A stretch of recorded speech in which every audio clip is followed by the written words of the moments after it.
What's going on, guys? TWG here. Welcome to another episode of Nomifactory. How's it going, guys? I'm back from vacation. Did you miss me? Oh crap, don't disable hover mode. That was almost embarrassing. So, in the last episode, we got into nuclear craft, and we are harnessing the power of the atom to help power our enormous, ever-growing factory. And in between episodes, I went ahead and added even more reactors. We have a reactor for every single type of fissile fuel. Look at it, it's beautiful. And apparently I forgot some ferro lanterns over here. Look, mobs are spawning, that's bad. Just gotta place some lanterns. I mean, the spider seems friendly, right? You're friendly? Yeah, good. So as a quick recap, we start with our thorium breeder reactor here, which gives us waste products, and it goes all the way down the chain. Like in here, it looks like we're burning some curium. In this reactor, we're burning some neptunium, and so on and so on. I think I did the calculations. This whole setup makes like 600,000 FE per tick. You'll love to see it. And over here you can see all the different isotopes in which we're getting. These are the different types of uranium, neptunium, plutonium, americium, berkelium, curium, and finally, at the end of the chain, californium. And this californium can actually be used to make one last tier of fuel. I'll have to set up a reactor for that eventually. But for now, we'll just hold it in these massive drawers. So that's pretty cool. So if we look at our quest book here in the late game, I have made a bit of progress. We are trying to work our way to the LUV circuit assembling machine so we can unlock the next tier of circuits. Look, they're blue. I want these blue circuits. They look really cool. But this LUV circuit assembler, it's expensive. It's going to require LUV components. Now, if we look up something like, I don't know, pistons, you can see that every single tier of voltage we've had to craft a different piston. There's the low voltage piston that required steel, medium voltage aluminum, high voltage stainless steel, and so on and so on. But we are finally at the tier of voltage where things get a bit crazy. Are you ready for the recipe of this guy? Boom! At LUV tier, all these components now require the assembly line. Yeah, this guy. And it needs like a whole bunch of different items and liquids just to make one of these items. In order to make like the motor, yeah, it's another assembly line recipe. Now, luckily, a lot of these components only require like one material. Like here, HSS steel, and here we need some like samarium, some rudderite. But I've already set up electric blast furnaces for all these different types of materials. Like here's some HSSE, here's some iridium over here, here's the HSSS, samarium. Yeah, I know it's kind of a pain to keep track of all these alloys, but I've been doing them. I mean, just look at all the electric blast furnaces we have now. This is getting ridiculous. But I've been a good boy and I've been preparing. Check it out. I went ahead and made the assembly line. It actually wasn't too bad. A lot of it is just steel. I mean, the assembly line itself only cost IV components, so it wasn't too big of a deal. And the way this guy works is there is 11 input buses on the bottom, which each contain one slot for one stack of items. If you remember in the recipe, an assembly line can hold up to 16 different item slots. And on the bottom here are item laser relays from the Actually Editions mod. This basically works as like a laser item network that connects up all the different input buses to this item interface right here. We then have an ME interface connected to the item interface. May sound a little bit complicated, but basically this allows our ME system to read the brains of all these input buses, so that way we can set patterns to automate the process. Yeah, look, you see I've already made patterns for all kinds of things like pistons, motors, conveyors, emitters, you name it. Something tells me we're gonna have to build a lot more of these assembly lines as time goes on. Now, it is being powered by 2 IV energy hatches, so this thing runs at LUV. Let's go. There's also different liquid inputs in the back. As you saw, for like making the piston, we need soldering alloy and lubricant, so on the side we're inputting soldering alloy, lubricant, and styrene butadiene, my favorite chemical. Oh, I didn't even mention how we made the crafting patterns. I made a new terminal right here. It's called the ME Extended Processing Pattern Terminal. And this thing is awesome. I'd never used it before. It's so simple. Let's take a piston, for example. All you have to do is press this little plus symbol right here, and it will move all the items into the item terminal. And then you press encode, boom.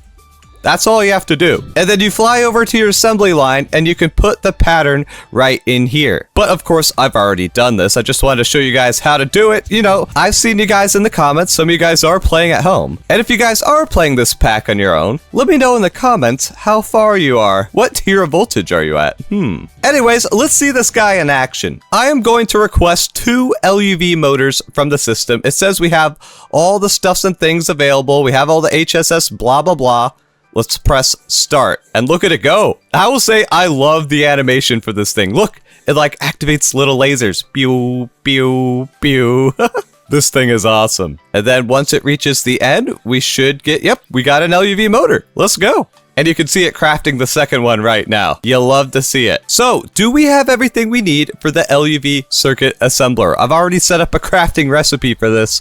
Let's look at all the stuff we're gonna need. Oh, we're gonna need more circuits and some HSSS gears. Oh, I guess I have more automation to set up. I mean, you can see over here in the HV line, I've been automating all kinds of things that are gonna be needed for this. Also, in our brand new insane voltage line over here, I've set up automation for all the different advanced SMD components. If you remember over here in the HV line, we had automation for all our normal SMD components. Now we have reached the tier of technology that we can make these advanced SMD components. TWG, what's the difference between the components? Well, let's take the recipe for quantum circuits, for example. The recipe we have been using uses 12 SMD capacitors, 12 SMD transistors. But there is another recipe that uses advanced SMDs, and it uses 4 times less. Yeah, these guys are way more powerful. The only catch is it requires PBI, but we automated that last episode, and some random weird stuff like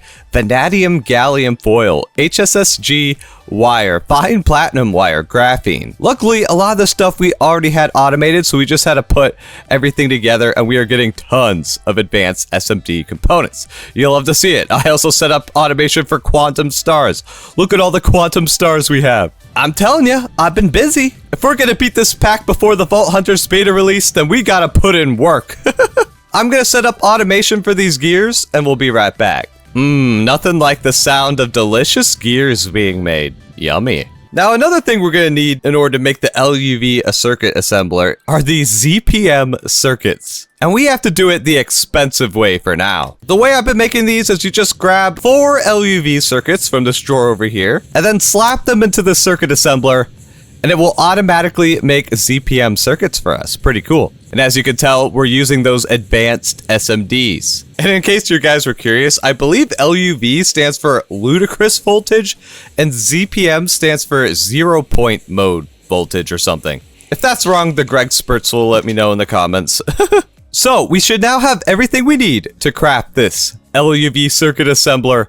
Let's go. You can see the lasers a-blasting. And I think it's done. There it is, LUV circuit assembler. You'll love to see it. Quest complete. So the good news is we have the circuit assembler. Look at it. Looks awesome. LUV right there. The bad news is we can't really do anything with it yet. So let's look at our quest book here. We want to get to the 4th and final tier 5 circuits. But it looks like we have to finish some other quests first. For instance, it looks like we're going to need a new tier of circuit board, the multi-layered fiber reinforced circuit boards. Now, that sounds pretty pog. Luckily, we already have a lot of this stuff automated, like platinum foil, iron 3 chloride, sulfuric acid. I think we already have this automated too. So we just have to set up a few chemical reactors in the clean room. It looks like we're also going to have to make a cleaner clean room? I'm not even joking. It says we need a cleaner clean room. And according to the quest book, this clean room is completely separate than this clean room. You can't like just upgrade your existing one. So I'm gonna have to find a location for another clean room. What the heck? A cleaner clean room. How do I even craft these things? Oh, we're gonna need LUV parts. A black light? How do you make that? A bunch of tungsten carbide and HSSG springs. Oh boy. Do you guys hear that? I think it's time-lapse time. Let's go.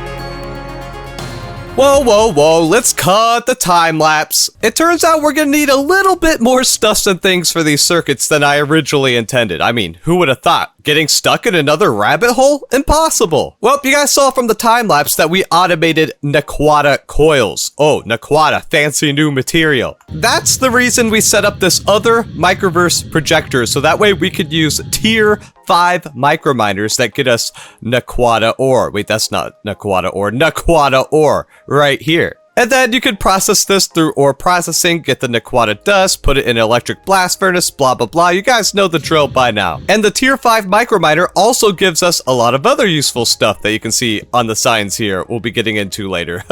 Especially arsenic. We can now make gallium arsenic completely renewably now. You'll love to see it. We're also getting boron from this. That's nice. But the best part is, we could just request one of these microminers whenever we want. You want a tier 5 microminer? Boom. It's gonna craft it. It takes like 30 seconds because it's gotta go through the packaging, unpackaging crap. But as soon as it's done, it should automatically put the rocket into the input bus and start the mission, right? Oh, there it goes. We're running the mission. You'll love to see it. So if we look at our quest book here, I have gone down this path. We've gotten the tier 5 microminer, we got the Naquata, we got the Naquata coils, and with Naquata coils, we can make new materials. Let's fly over to our EBF madness setup of doom. Look at how many EBFs there are. This is getting crazy. As you can see, we're making 2 new materials. We are making indium, tin, barium, titanium cuprate, and Endurium. Ooh. And the Endurium guy's not running. I'm gonna have to investigate that. But why do we need indium, tin, barium, titanium cuprate? You may be asking. Well, let's sleep first. Yawn. Because the indium, tin, barium, titanium cuprate can be turned into wires. Oh my gosh, how many times am I got to say that name? It's ridiculous. But check out these wires. These wires are OP. They are LUV superconductors that can run 16 amps with just a 2x wire. Are you kidding me? That's OP. So we can finally start an LUV ludicrous voltage automation line here. You'll love to see it. Now, why do we need Endurium? Also, how do we make Endurium and why are we out of it? Oh, apparently we're out of Endurium dust because we're out of lead dust. Apparently I've never set up a loot fabricator for lead yet. Let's go ahead and make a loot fabricator real quick. We'll do it together, guys. Come on, it'll be fun. First things first, we need to put our loot fabricator along the line of DML machines. Look how long this line of DML machines is getting now. We don't talk about it, okay? Power it from the side, add an item conduit, make sure you get a basic item filter and set it to the proper matter ball. In this case, it is wither. Put it in the item filter, select it to insert, and it should put the matter balls in here. Sweet. Then we get to select lead, and wow, 1 matter ball gives us 12 things of lead. Yeah, that's a bit OP. Next up, we take a drawer. We fully upgrade it. Next, we take a stack of this lead. We put it into a storage drawer, pop, lock, and drop it. Then we take the drawer and we add it to our ingot wall of doom. Don't ask about the drawer colors, okay? We don't talk about it. Then if we set this conduit to auto extract, it should put the lead into the drawer. Look, you'll love to see it. Next up, we need an HV macerator, which we should have on autocraft. Sweet. This way, we'll always have some lead dust on standby. Request it from the system, grab a conveyor. You can see I've done this so many times now. It kind of feels like autopilot. And look at that, we're making lead dust. Then all we should have to do is place the drawers like so. And there we go, we got some lead dust and we should see it get sent to the Endurium setup. Oh, yep, there it goes, it's being sent over. And we're making Endurium again, let's go. And oh my gosh, I just realized I forgot the meme of the day at the beginning of the episode. It's not too late, we'll do the meme now. I know you guys are probably already yelled at me in the comments. Well, you know what? Go back in the comments and erase it because I remember. Today's meme comes from God's right hand from the Discord and oh gosh. Never gonna give you up, never gonna let you down. Sent with love from the Discord. We got rickrolled, guys. I'd play the song, but I don't want to get copyright struck. So you get my singing instead. You're welcome. Well, I never really explained why we need Endurium in the first place. It's actually used for a whole bunch of things. For instance, it is the ZPM superconductor, which we don't need yet, but it's a good thing we have it. You know, we're prepared ahead of time. More importantly, it's going to be used to upgrade our Signalium energy conduits to Endurium energy conduits, which are able to move 2 million FE per tick. And that's huge because now that we're getting into LUV ludicrous voltage machines, which can pull like 30,000 EU per tick each, we're gonna need better power cables. Endurium is also used to make the Resident upgrade kit, so we can upgrade our diamond generators to the max tier, although we haven't been using these diamond generators in forever. We have nuclear power now. Now looking at the quest book, I'll show you guys the real reason I went down this path. In order to get the next tier of circuits, we need to make these raw crystal chips. And there is 8 different ways you can make them. Now, using liquid Endurium, I said the Endurium would be useful, and an exquisite emerald, there is a 9% chance you can get a raw crystal chip, which does go up with each tier. But you should only use this method to get your first chip, because what you can do with the chips afterwards is smash them in a forge hammer to get 9 crystal chip parts. And then you can use the 9 parts to grow 9 new crystals, in theory. Now, if you use Endurium, you get an 80% chance. That's pretty good. Most of the time it'll work, but 20% of the time, you're just going to be wasting your resources, which is bad. So you may be asking, is there any option that has a 100% chance? Well, you can use mutagen, but that's still 80%. You can use bacterial sludge, which is also 80%. Or there is a 100% method, but that needs europium. And as you could probably guess, getting europium is not going to be easy. It's going to require the Gregtech Fusion Reactor.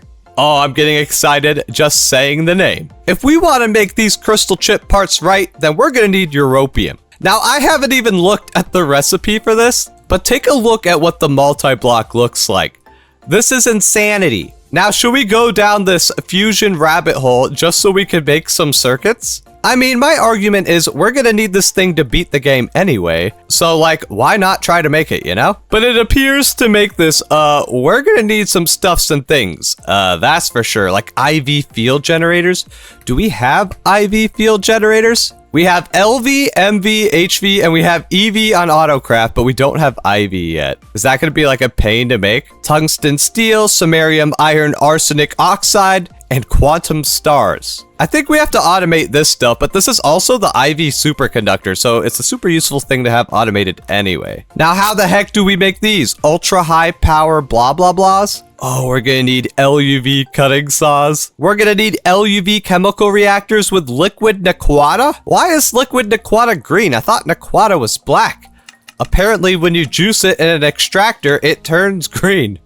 Interesting. So even though this is gonna be kind of a wait, what the heck? Double plutonium 241 plate? Please tell me we're making plutonium 241 over here. Bad news, guys. We have plutonium 239, plutonium 242, plutonium 238, but none of the fancy plutonium. 1 second, guys. Let me check my overly complicated spreadsheet here to figure out how to get plutonium 241. So it would appear the only way to get this stuff is through lowly enriched uranium 233 or 235, which is an issue because we're only burning the highly enriched uranium. Uh-oh. I may have to redesign some reactors. Hey, look, this is going to require indium, tin, barium, titanium, cuprate wire. It's a good thing we automated that, huh? Other than that, we're going to need these superconducting coil blocks and these fusion machine casings. Superconductor coil is made with indium, tin, barium, titanium, cuprate. Oh my gosh, I'm tired of saying that. Niobium, titanium, which we can make, and trinium. We're actually getting some trinium from those Tier 5 Microminer missions. Yeah, we already have like 600 of the stuff, so hopefully that'll be enough. We're also going to need fusion machine casings, which require the superconducting coils, as well as LUV machine casing, pumps, tungsten steel, PBI, and iridium neutron reflectors, which, oh my gosh, even more stuff.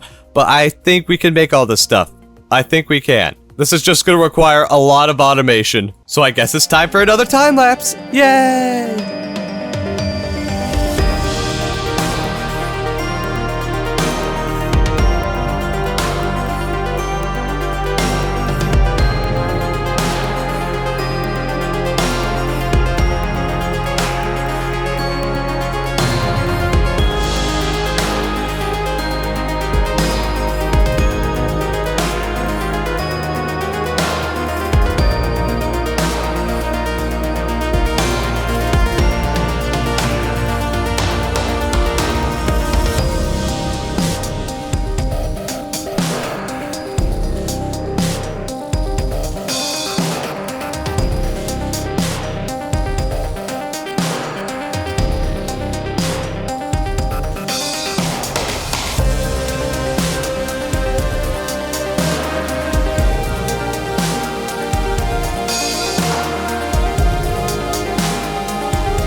Guys, we did it! We built the donut. Look at this tasty donut. This tasty donut that is gonna fuse 2 elements in order to make us europium. This took so long to craft. These fusion machine casings are expensive.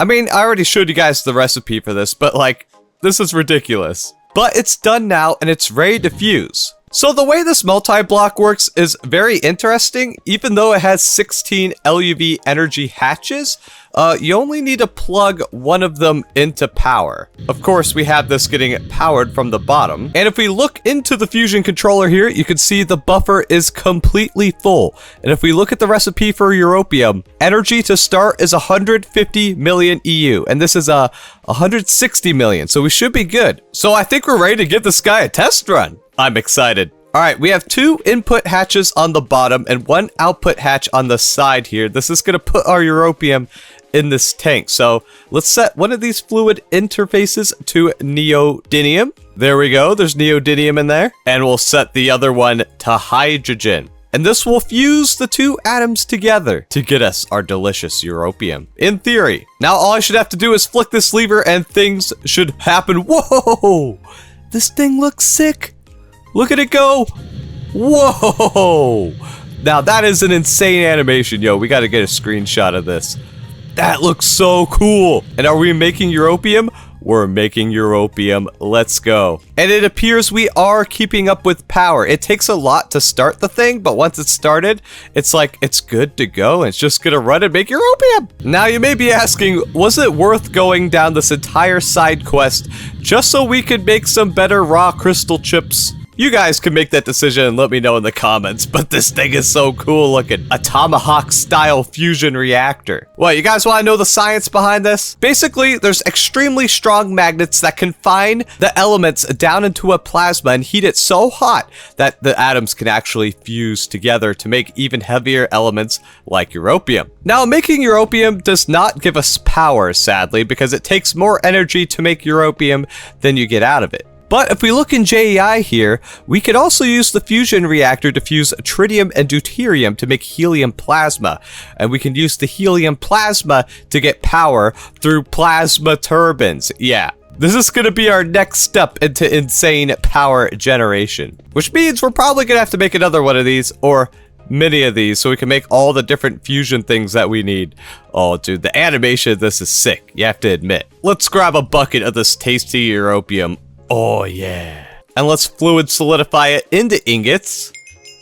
We got the achievement, let's go! Europium, the forbidden metal. And now that we've finished our europium side quest, we can finally get back into growing crystals and the next tier circuits. But we'll get into that next episode because you guys deserve a new episode.